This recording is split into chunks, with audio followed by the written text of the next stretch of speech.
दरम्यान यावरती उदय सामंत, मुर्जी पटेल आणि नरेश म्हस्के या तिघांच्याही प्रतिक्रिया समोर आल्यात. पाहूया. गाणं ऐकून आमचे आमदार त्याच्यावर FIR दाखल करण्याच्या मनस्थितीमध्ये आहेत. आज ते पूर्ण गाणे आम्ही ऐकून माननीय एकनाथ शिंदे साहेबांचं बदनामकारक जर गाणं अशा पद्धतीनं कोणतरी म्हणायला लागलं ते काय आमचे कार्यकर्ते किंवा आमदार आम्ही कोणी सहन करणार नाही. त्याच्यावर पोलिसांकडनं कारवाई करण्याची मागणी संजय राऊतांनी ट्विट केलं त्याच्यावरती कुणाल की कमाल म्हणून. त्यांनी ट्विट काय केलं त्याच्यापेक्षा आमची भूमिका काय आपण समजून घेतली पाहिजे. मी पण उद्या गाणं म्हणू शकतो एखादं छानपैकी सकाळी 8 वाजता. ती आमची संस्कृती नाही. शिंदे साहेबांनी आम्हाला ते शिकवलेलं नाही. कुणाल कामरा भाडोत्री कॉमेडियन.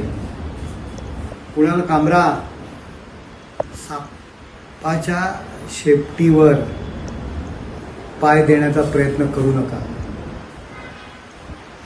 फणा काढला ना तर भारी पडेल.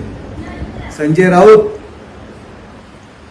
आपल्याकडे कार्यकर्ते राहिले नाही, याकरता या भाडोत्री माणसांचा उपयोग करताय.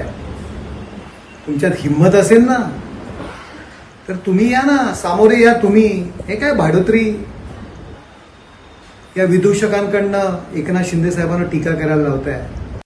आमचे नेते महाराष्ट्राचे उपमुख्यमंत्री माननीय एकनाथराव शिंदेजीवर जे खालती पातळीवर ते गद्दारांनी भाष्य केलेलं आहे त्याच्या विरोधात आम्ही इथे तक्रार करायला आलो आहे. ते कोणतरी कुणाल कामरा म्हणून आहे.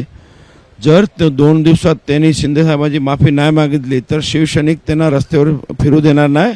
जिथे दिसेल तिथे काळा फासतील. ABP माझा, उघडा डोळे बघा नीट.